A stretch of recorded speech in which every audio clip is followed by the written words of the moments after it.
Okay, welcome everyone. My name is Alberta Brinson Moore, and today we have Empowering Black Fathers with Davion, and Davion, say your last name for me. Mauldin, Davion Mauldin. Yes. And he's with Fatherhood, he's a fatherhood coordinator with the LA County Public Health Division of Maternal, Child, and Adolescent Health. And so before we get started, I'll give you a little bit of information about the Wooten Center. The Al Wooten Jr. Youth Center is a nonprofit organized and founded by Myrtle Faye Rump in 1990 in honor of her son killed in a drive-by shooting. The center provides free after-school and summer programs for students grades 3 to 12 in the South Los Angeles area. The parent power groups are presented in partnership with the Green Foundation and other donors. Unfortunately, COVID has made a resurgence, and we just want to remind folks about the COVID-19. That's part of the mission of the Green Foundation, is the health and safety of the community. And basically, don't delay, test as soon and treat early in regards to COVID-19. A little bit about the Green Foundation. Their purpose is health education, early detection of cancer, breast health awareness, and they do a couple of annual conferences. Basically, they're advocacy group for the health of community. Just a reminder regarding the symptoms of COVID-19, the coughing, shortness of breath, difficulty in breathing, muscle, body aches, upset stomach, diarrhea, loss of taste or smell. And here is the Green Foundation's information if you want to take a picture. If you know of anyone that needs resources, the Green Foundation is available. So at this point, I'll turn it over to David.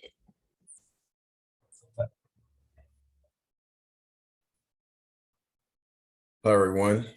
Thank you guys for allowing me to be here today. I'm going to switch over and share my screen. All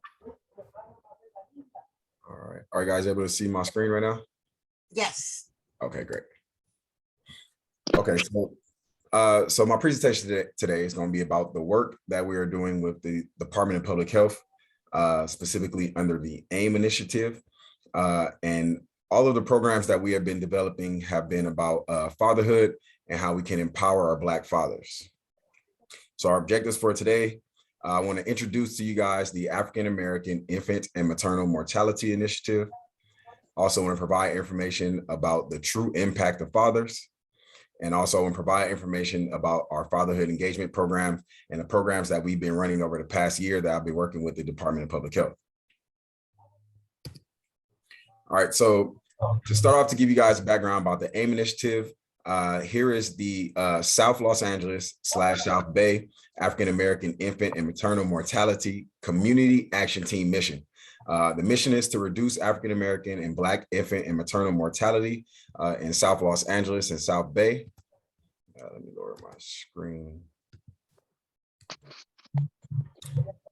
In South Bay by addressing the impact of racism and other root causes for health disparities, catalyzing community action, and promoting wellness and equitable healthcare strategies for African American and Black families. So through the AIM team, the AIM CAT initiative, it's a group of volunteers that get together. We have bi-monthly meetings. And through this group of volunteers, we set up different initiatives, different programs, and different community events to combat the AIM initiative. The AIM initiative is fighting the disparity at which Black women, Black babies they die during labor, birth, and delivery, and also during postpartum at a higher rate compared to their other ethnicity counterparts. So Black women die at a much higher rate compared to white women, Latino women, Asian women throughout South Los Angeles and throughout California. So here are some of the numbers. So this is the rates. If you see this top line right here, this is not women, but this is babies. So this is the top line for Black African-American babies through 2000 through 2016. The next line you see is the overall numbers for Los Angeles County. The orange line that you can see through here a little bit is Latino babies. And then the lighter purple line right here, this is white women, white babies. And then the darker purple line at the bottom is Asian babies. And as you can see right here, back in the beginning of 2000, Black babies were dying 2.8 times at a higher rate. And then as we got into the mid 20 teen years, the number went down for Black babies, but the gap grew from the rest of the group. Okay, so those are the numbers that we're trying to combat. And then on this next slide right here, you see the numbers for, this is not for babies, but this is for Black women. The number is per 1,000 births. And right here, as you can see, for Black women, it's at 41.7, and then it just skews down lower and lower and lower as we go through Alaskan Natives, Pacific Islanders, non-Hispanic white women, and then Latino women. So these numbers are not definite. Proactive families and support systems strongly curve these numbers to positive outcomes. A father's active presence is greatly impactful in skewing these numbers towards better outcomes. The numbers are for understanding and for knowledge. So that way, as we get into our programs and start to help these fathers, we can actually show them these numbers in the beginning. And then we show them why going through our programs and partnering with us skew these numbers towards better outcomes, and shows that the fathers have great impact beyond what they actually know and understand. So understanding the impact of fathers. Fathers' proactive involvement is associated with better birth outcomes and developmental milestones. Also, evidence demonstrates that fathers play a critical role in children's health and development, beginning in the prenatal periods and continuing on through early childhood and adolescence. So I want to show some of you guys some of the statistics connected to the research that we've done. So substantial father involvement, at least at the first month after birth, promotes better language development and better cognition skills among toddlers and young children. Babies with strong attachments to their dads tend to have fewer behavioral problems while growing up. Children with fathers who are involved are 40% less likely to repeat a grade in school. Children with fathers who are involved are 70% less likely to drop out of school. A few more statistics. 85% of children who exhibit behavioral disorders come from fatherless homes. 90% of homeless and runaway children are from fatherless homes. Children with fathers who are involved are more likely to enjoy school and engage in extracurricular activities. And 75% of all adolescent patients in chemical abuse centers come from fatherless homes, and that is 10 times the national average. So what are we doing to on our end to combat these numbers as far as the AIM initiative and as far as implementing fathers to make sure that they understand these positive outcomes and how they can be more impactful? Our fatherhood program has 3 central strategies. And these 3 central strategies were developed by myself and our team that work for the Department of Public Health in trying to figure out the best ways that we can make sure that fathers not only understand the impact that they have on their children's lives, but how we can help those fathers be more impactful. So the first thing we do is we have direct assistance for the fathers who participate in our Department of Public Health programs and our AIM related programs. So that is me. I'm able to provide one-on-one assistance with these fathers. These are teenage fathers, fathers in their early 20s, and also fathers in their late 20s, early 30s who are having children for the first time, or who have had struggles throughout their journey of being a father. The next thing we've done is we've designed groups specifically for fathers of Black babies that provide education, support, and navigation tools for the prenatal, labor and delivery, postpartum, and parenting periods. And I'll go over both of those groups that we're currently running right now. And then also we're doing technical assistance for agencies and organizations on improving inclusion and strengthening their engagement and communication with fathers in the families that they serve. That is one of the biggest points of emphasis that I like to focus on. That technical assistance is really a training that we do for different organizations and agencies throughout Los Angeles County. And that training goes to everything from trying to help them change their intake forms to better include fathers, because there are a lot of programs around Los Angeles County that are for women and children, and they either ignore the fathers or they don't include the fathers that are there with their partners and with their babies going through these programs.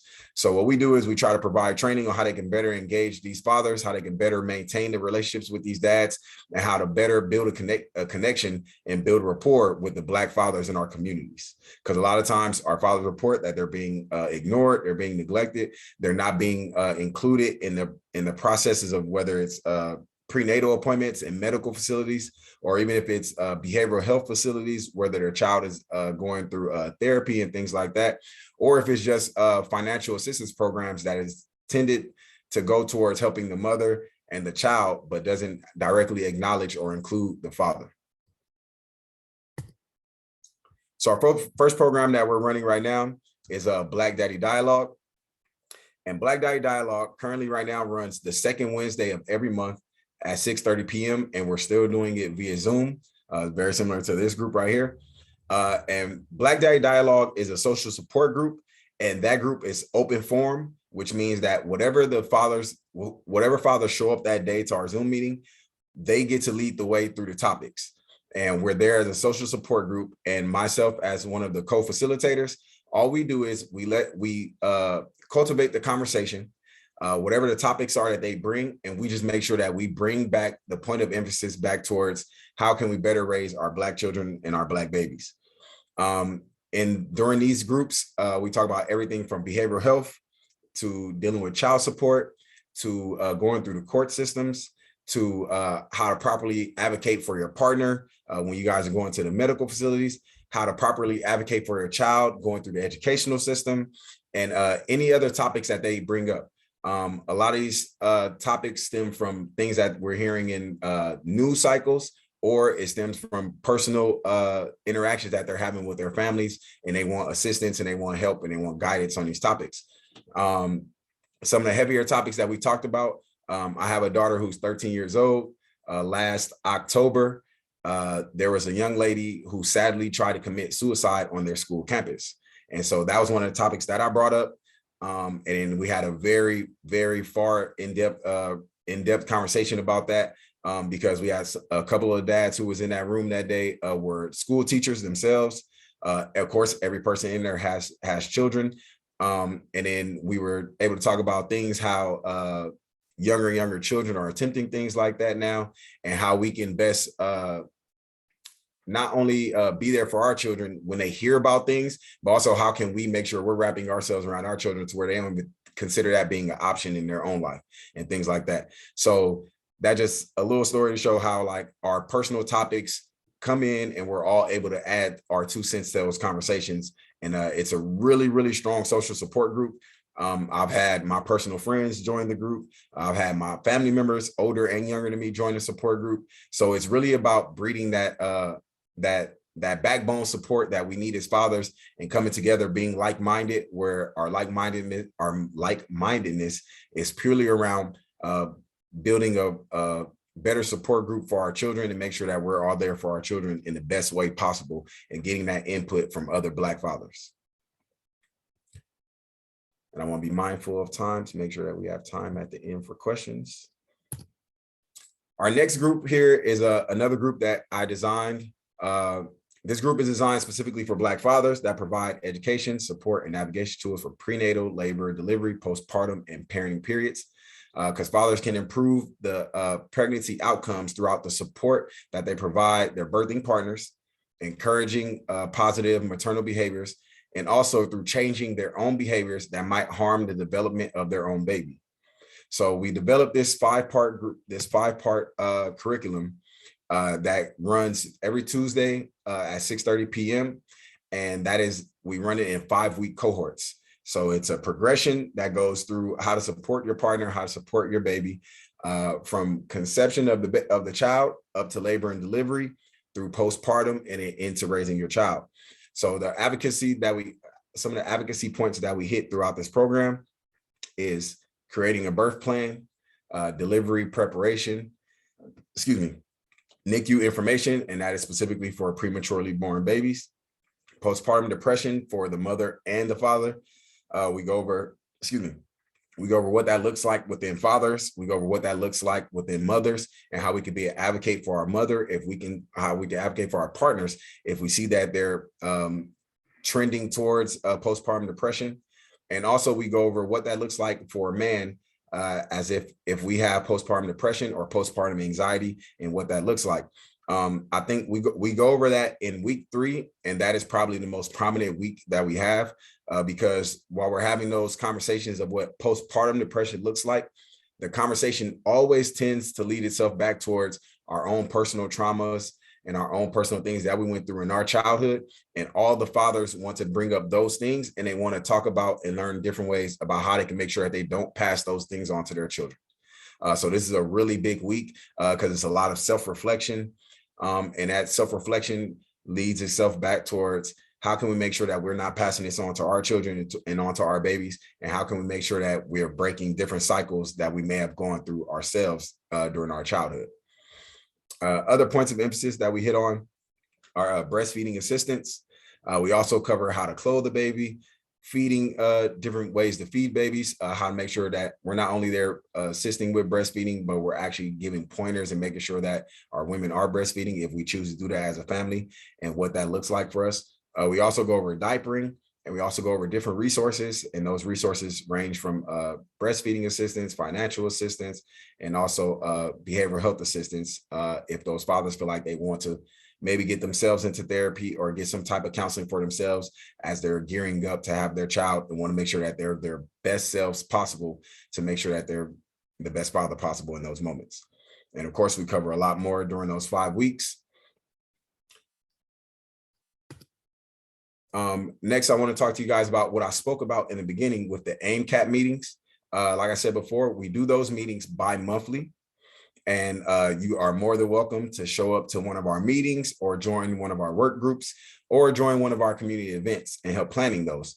Also, we love the opportunity to collaborate and coordinate with other groups. So I make sure that I place the email there at the bottom, and that's for the email of Adjoa Jones. She is the lead of all of our AIMCAT work groups, but specifically with the South LA, South Bay, which I know a lot of people in this room right now are in the South LA, South Bay area. And you guys are more than welcome to help us out, collaborate, coordinate anything that you guys maybe want to do in your area, in your community. We can definitely partner up with that and make sure that we are that we're able to provide some type of support in those events. And that is the end of my presentation. I want to say thank you guys. Also, here's my my email address. If you guys want any more information, feel free to email me. Also, if you guys know any young fathers or any fathers who just need that extra support, feel free to give them my email address, or email me directly, and I can give them a call or give them an email myself. Also, I have the website at the bottom that houses all of our information for all of our groups and all of the different community events that we have coming up, and all of the ones, if you want information or anything that we've done in the past, feel free to visit our website. That's blackinfantsandfamilies.org. And when you get to the general website, it'll be really easy to find the fatherhood portion of the website. And that houses all of our information for doulas, home visitation, and also all of our fatherhood programs. And that wraps up my presentation. I'll bring down the sharing icon, and then I'll open it up for any questions that you guys have. Davion, a question that came already was if you could share your slides. Yes. One of our folks from the Knowledge Center had requested it. And yes. She has a center that deals with children, families, and she really embraces fathers. So she had asked for that. You had mentioned the language and development aspect. And I swear, all my kids, the first person they called was daddy. That, you know, and mothers, our feelings are so hurt, you know, but when you were talking language and developing, And then the next was Papa, which was my father. Uh, so, I thought about that when you were talking language and development. Yes, most definitely. And we encourage not only our fathers, but our mothers also to go ahead and when they're pregnant, like talk to your belly, if I'm not mistaken, at 24 weeks, no, not 24 weeks, at about 18 to 16 weeks, the baby can start to hear and get familiar with your voice. So that's why when our women have their babies, the baby is so well connected to them because all they do is hear their mom talk the entire time. And so that's why we encourage our fathers to do the same thing. When your woman is pregnant, when your partner is pregnant, go ahead and talk to your baby and let that baby get familiar with your voice. So that way, my biggest thing is just encouraging fathers and parents, don't feel like you have to wait till the last minute to start doing things.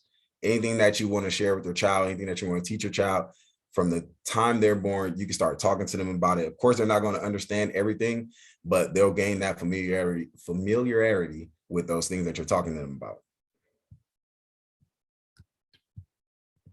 And the slides, did you want me to drop the slides in the chat for this, or did you want me to email them to you afterwards?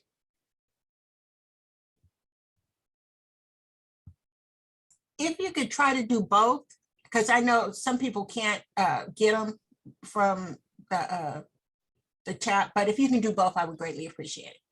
Okay, no problem. And also something I think I skipped over with Black Daddy Dialogue. With our Black Daddy Dialogue group, that group is not only open to Black fathers. That group is open to anyone who is in a paternal role over a child that identifies as Black. So that's step parents, grandparents, uncles, anyone who is in the caretaker role over a Black child or a child that identifies as Black. We welcome them to come into our group and share their experiences with us, gain knowledge from us, build that support group with us, and get that extra support from us. So it's definitely not just open to biological fathers. Actually, I think that's a great idea, because some folks, the biological father isn't available, but the child still needs a male figure. Charlotte and I were just talking about that today.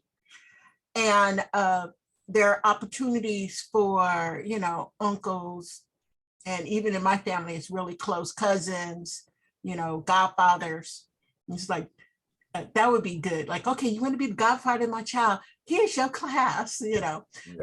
So I think we definitely should be more inclusive, because so long in the Black community, especially in situations where folks weren't married, it wasn't, the social services did not encourage the father being in there, because some people would lose benefits if there was the father, and just there was so many barriers.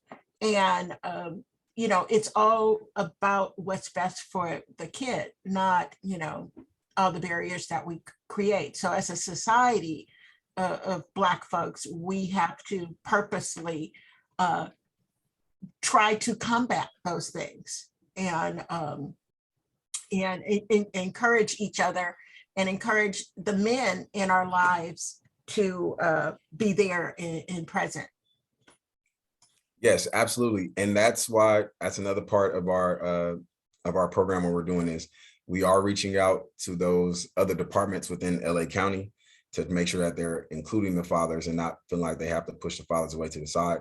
I've done several trainings with DCFS, especially when they're at the stages where they're removing children from the home, and they're removing children from mom, and they don't even make an attempt to reach out to the paternal side of the family.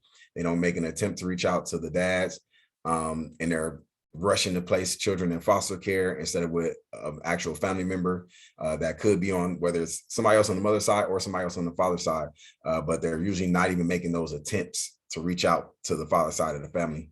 I got into that because I had that happen within our family. One of my older cousins was away in Arizona working, and they took my younger cousin from his mother in San Bernardino County, and they didn't even reach out to anybody on our side of the family. And my little cousin was in foster care for 2.5 weeks before we even found out.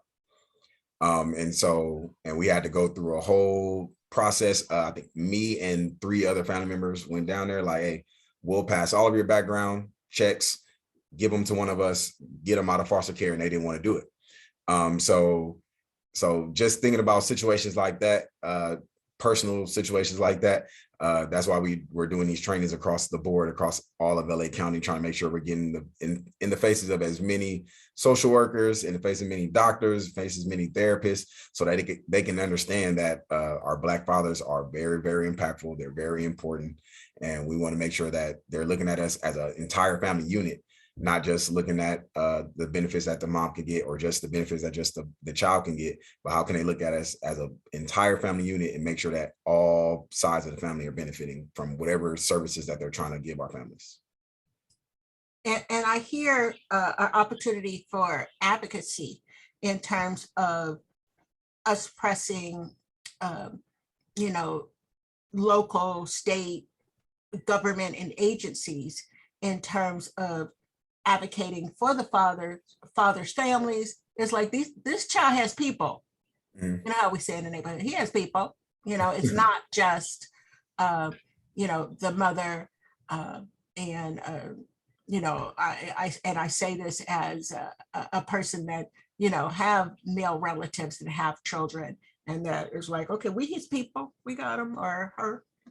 So I understand, and I definitely see advocacy that we as a community need to address, because prolonged exposure to, the foster care system is not good for our kids. No, not at all. Yeah, and that's exactly what we're doing. We're advocating, trying to get to as many avenues as possible, because there are lots and lots and lots of services out there that that are there for our children. It's just making sure that they're including everybody in the entire process. Right now, so our program that is funding my position, which is the fatherhood coordinator, it's statewide. And right now we're implementing different programs throughout 19 counties that are fatherhood programs. And each county is able to implement the fatherhood program in their own way. Some of them have hired coordinators like myself. Some of them have teamed up with other groups in their counties that were already doing fatherhood work. And one of the biggest things that we're trying to do right now is we're trying to partner up with why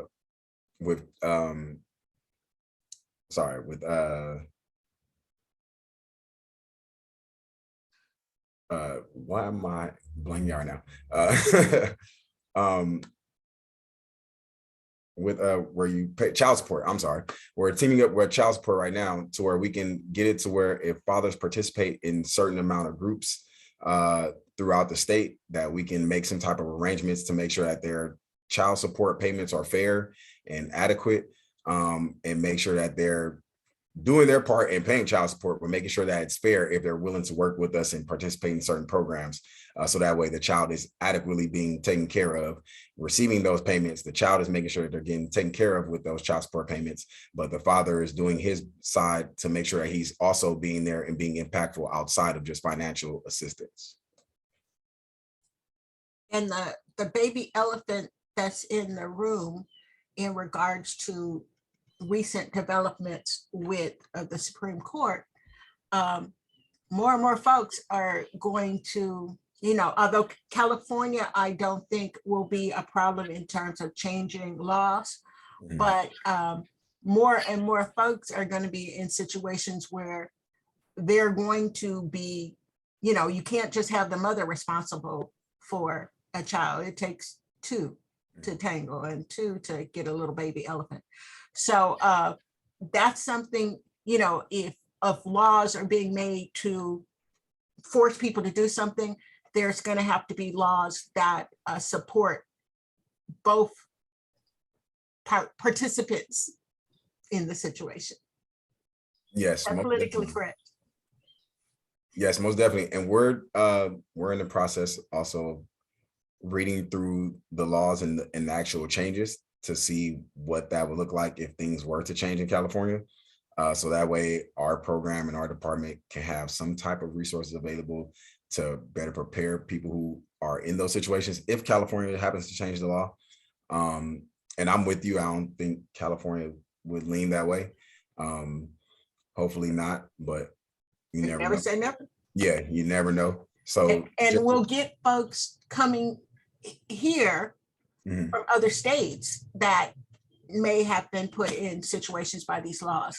So, you know, it will impact us somehow. We know it. Somehow it's going to impact us.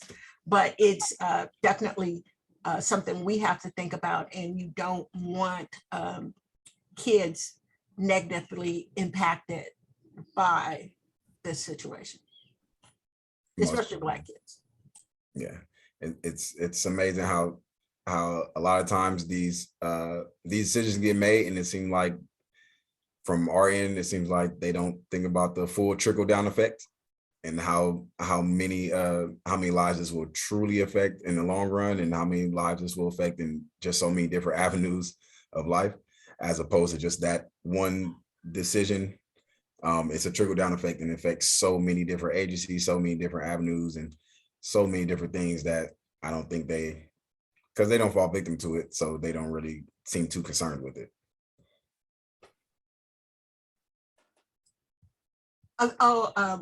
One thing that you had mentioned was the opportunity for folks that are not, fathers. And I see it as kind of almost like a mentoring situation where you have, like you have grandmothers raising kids, their grandfathers, you have the grandmothers and grandfathers, raising grandkids. So the opportunity for mentorship, some have been there, done that, and there, I wanted to know, in situations where the father isn't present, is there any, how they used to have big brothers, is there a opportunity to get big brothers, grandfathers or something in this situation? Yeah, so specifically to our group, within our group, we have participants who sit in who aren't even raising children right now, but they want to be, it's a lot of older gentlemen that we have that participate, that they just want to be an extra voice for the men who are coming to the group looking for that support. So our support group isn't just myself and our other co-facilitator just leading the way. We actually have other older Black men who have already did their part, raised their children, have a few grandchildren, and they're there just to be that extra support alongside just that extra community support. Also, another group that I've referred people to when the father isn't there, or maybe I've spoken to like a cousin who's trying to help raise a child, or to an uncle who's trying to help raise a child. There's a group called 100 Black Men, and they have different chapters throughout LA, Long Beach, in Orange County. And also I think they're all the way down to San Diego also. And they're called the 100 Black Men. So if you Google like 100 Black Men of Los Angeles or 100 Black Men of Long Beach, they're an amazing support group for children. And also they have 100 Black women in the same areas, in the same chapters. So that's one of the main groups that I use my linkage to whenever that type of void needs to be filled. I usually send families to 100 Black Men. Hello, Alberta, can I interject? My name is Michael Freeman. Please, Michael. Okay, I actually am the executive director of a mentoring program. Okay. It's named Elevate Your Game. We're doing it in high schools in Compton and Long Beach. And we have developed quite a bit of curriculum over the 20 years that we've been doing this. And our curriculum is now online and is available and free to anyone who wants to use it. And I wanted to just tell you, Davion, thank you, Davion, for your presentation, by the way. It was great. Thank you. Very informative. And I can feel your passion for this coming straight through the screen. So appreciate that. I wanted to let you know, we have, for your daddies group, and anytime you're getting together with daddies or any parents to help them in the parenting aspect of it, particularly as they're parenting pre-adolescents and adolescents.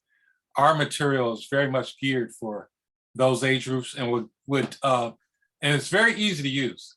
It would give the parents or grandparents or whoever is, raising the kid in whatever situation it is, it will give them great conversation material for having conversations on all kinds of topics, character development topics, academic topics, relational topics, all kinds of topics that your parents would find useful, particularly your fathers would find useful in having conversations and some sensitive conversations with their youth, pre-adolescents and adolescents.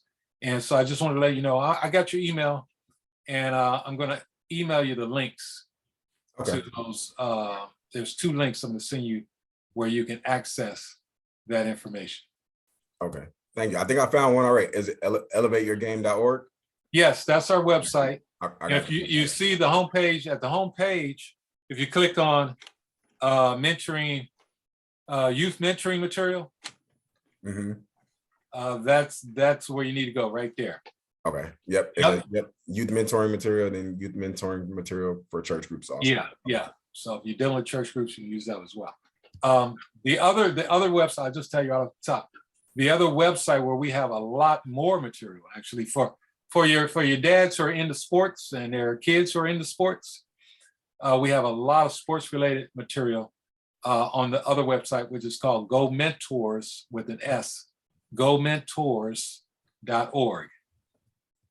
Gomentors with an S.org. And you'll find a lot more material right there. We have added, because see, we're trying to send this out to coaches to use with their athletes. So we got over 100 conversations on there. There's 2 categories. There's a sports category and there's a music / real life category. Videos. Every mentoring conversation starts out with a hook, with a conversation starter, which is a video clip, 2 to 3 minutes, 4 minutes long. And then it leads, then we have the questions. The discussion questions are all right there. So it's not something that somebody's got to prepare for. I mean, they should get familiarized with the material a little bit, but it's all ready to go. It's all prepackaged, ready to go. Michael, we totally appreciate that. And a couple of us are with other organizations, and we're going to connect with you on that. That's amazing. And you know how fathers are. I was just recently looking at the draft, the NBA draft. Oh yeah. And my husband had the kid playing sports at 2. Not that we're going to be talented or not, but that it rolls around quicker than you think. Initially, he was just chasing butterflies, but it rolls around real quick. But so thank you. And also, I was just thinking, like with some fathers, it's not their first rodeo, in terms of fatherhood. Sometimes this is the first time they choose to get involved, but they may have other kids that they can utilize these services with. So thank you so much. We totally appreciate it. Wait, Alberta, I have a question. Sure, Charlotte. And my question is for either one of you guys. Now, I hear you talking about your programs and things, but I'm hearing that it's like really you're talking like middle school, high school. Do you have any type or connection with any type of mentoring or like Big Brother program, like Alberta was mentioning earlier, for elementary school kids, like 8, 9 years old? And I'm asking because this is, interesting in why I came on today, because right now I have a nephew that is in crisis because he's in a family with, a bunch of strong women, no dad, and the mom, he's very smart. I think that's a lot of the problem. Academically, he's very smart, but the behavior just overshadows all that, and they can't see he has been moved from 3 schools, and it's like, wow. She's at her wit's end. So, I've been looking in the programs, but then when I look, it's like, oh, it's from middle school to, in high school. And so I'm seeing nothing for elementary school level boys, Black boys, because he needs a male figure in his life, someone to take him under his wing and like a mentor, and not just like, oh, come, I'll visit you today. He really needs a man to like kind of guide him through, because the behavior to me is going to escalate, and it overshadows showing how smart he is, how really smart he is. So I mean, I've and me and Alberta was talking about it earlier, trying to find some good mentoring programs where they start with the kids like from elementary school before it gets way out of hand. Davion probably could speak better to that than I can, because we are just working with primarily high schoolers. So I know that one of the bigger issues with elementary school mentoring programs has been with a lot of schools around LA trying to keep outside entities off their campuses. Because even when I worked within the RAP program, I would go visit kids one-on-one. And then all of a sudden one day there was just a lot of schools that were just like, nope, you can't pull them out of class. We don't want you on the campus. So I know some schools are trying to implement their own mentoring programs. Even out of school program. I mean, it doesn't have to be anyone working inside the school, out of school program at this point. Yeah. Okay. Charlotte, I'll send you directly. One place is called Brightline Health. And theirs is like a coaching mentoring program. That one is not specifically geared towards Black kids or anything like that, but it is a coaching and mentoring program. I'll send you the information for that one. And then there's another program called DADS.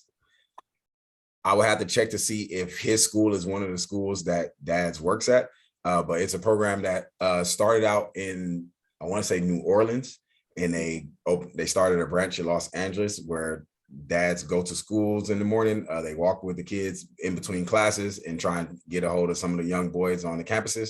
And I know that they were doing that at elementary schools and middle schools. So Charlotte, if you can email me directly, okay, and then I'll get you the information for both of those. Okay, thank you. And also you can let me, and when we email, I'll get his school, and I can see what else is around the actual school. Okay. Also, Davion, I was thinking, does your groups do any of the, fun things with that, like have baby showers for them? Usually dads don't get an opportunity to have a baby shower. Do they have baby showers and stuff like that for them? So we actually just did a community baby shower the week before Father's Day. And we did at the MLK Health Center. So right across the street from MLK Hospital. We did it at one of their health centers, and we gave away a lot of stuff. We had a bunch of food, a bunch of vendors there. And so with the department, they usually do community baby showers like every other month. And so this was the first one that we had that was geared towards fathers. We had like baby backpacks that were there that they extend out into changing tables for the dads. So because I've been to a lot of men's restrooms where they don't have the change tables for fathers.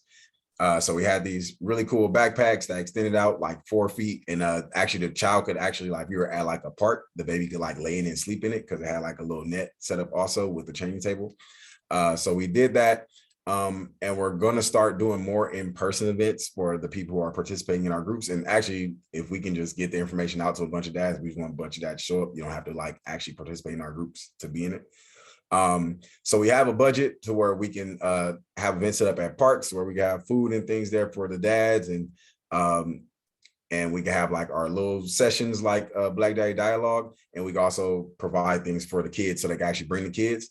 So we're going to start trying rotating. So we'll do events where the dads bring their children, and we're also going to do events in person where it's just the dads.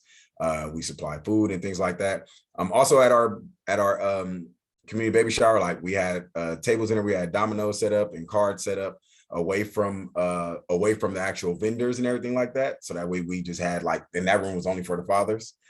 Everything else was for the entire family. We had like a barber there doing free haircuts and things like that. So it was a pretty good event. And so we're going to start doing more in-person events geared just for the fathers and also them bringing out their children. So yes, we are doing in-person events. And I'm thinking in terms of ideas like I think about these kids that, the kids that wear their Halloween outfit all year. They're in the grocery store wearing their Halloween outfit. Halloween is a great opportunity too. Yolanda? I'm just loving this conversation.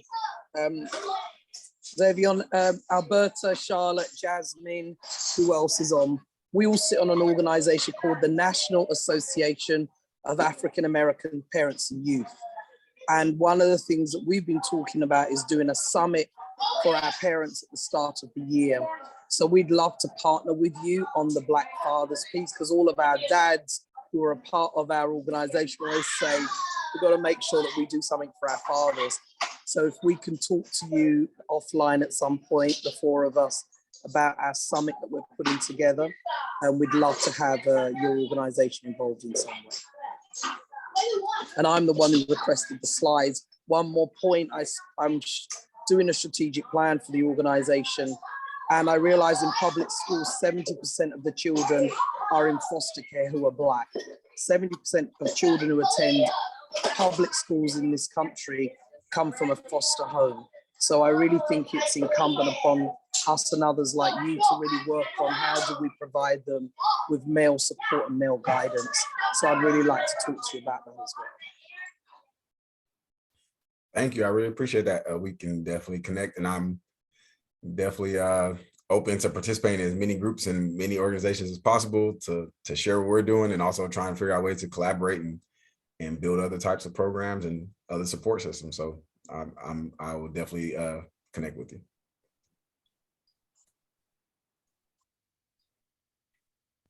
Anyone else have any additional questions?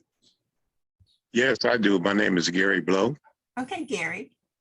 I've enjoyed what I've heard, and I commend each of you for what you're doing, what you've done, and what you're going to do pre-adventure. However, my thing is, I like to know what can I do to become a part and get involved. There were several things, several topics that the brother Davion touched on, and myself as a father, as a Black man, being the age that I am, what he said, and I would like to get involved. My son, Gary Jr., is presently attending the summer program at the Wooden Center. And that's why I'm on, because his mother signed me up. But there are so many things that I have concerns with and about that I would really, really like to somehow get involved.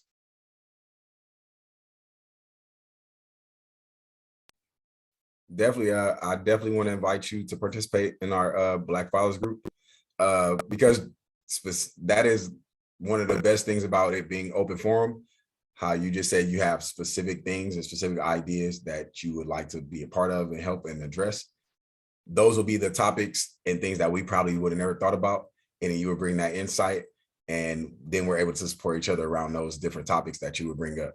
So I would definitely love for you to participate with us in Black Daddy Dialogue, and bring your insight and bring your experience and share those stories with us and share those insights with us. So our next one would be July. It's on the flyer, but I can't see the flyer, so I'm looking at my calendar. July 13th would be our next Black Daddy Dialogue group. Can you send that out to us or to? Yeah, the flyer out. I'm not sure if it went through, but at 6:24, I put the Black Daddy Dialogue flyer in there. Okay, and I have the flyer, and I will forward it to everyone. Because I think it's pretty cool, and I love, Gary, that you are interested in participating. Some of my most enduring memories in terms of thinking of you, Gary, was, my dad changing my kids' diapers, feeding them, lecturing my husband about, fatherhood. And so, that support is amazing. And even when you were talking breastfeeding, there was at one point where I think there's about 8 of us in the family that had kids. And my dad was like so encouraging of definitely breastfeeding and all this. And you never think of, the Black father doing that, but he was like really encouraging of that. So just having that mentor and support. And thank you, Gary, for stepping up. Do you have my email? If you can put your email in the chat, and we'll make sure that we forward the information to you, and especially since your kids at the Wooten Center summer camp, we'll get that to you. All right, thank you.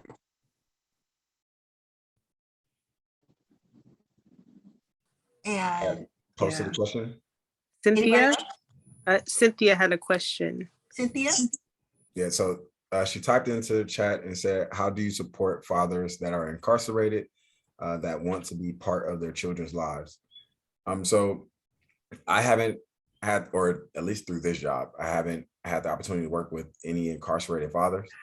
But like I said, we do have our my portion where I do one-on-one work with them.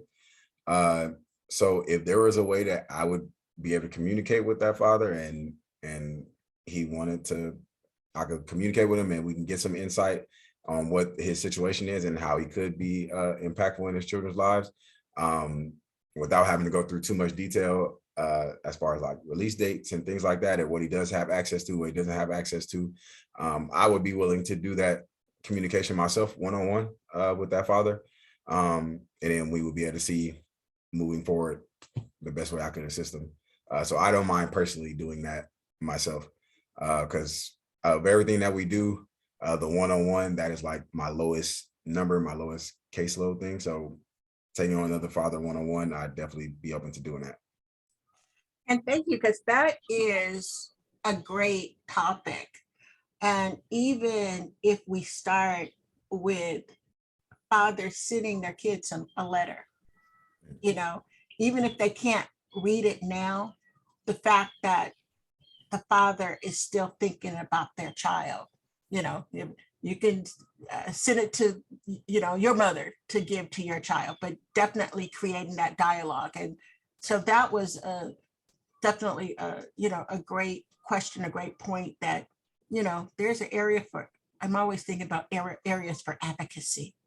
Yeah. So I do know right now, we haven't touched on it with fathers who are incarcerated, but right now the county is trying to work with different prisons with women who are incarcerated who are currently pregnant, and trying to advocate for them in different ways to make sure that they're able to see their children and make sure that they're able to breastfeed their children and things like that right after childbirth.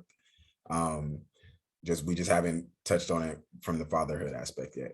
The closest thing we've gotten to it has not been, I haven't been working with fathers who are incarcerated, but I have worked with fathers who are recently released, and them going through our programs and then them able to get like parenting certificates from us, and then using those when they have to go see like a probation officer or parole officer, things like that, after participating with us, but not directly with a current father who is currently incarcerated though.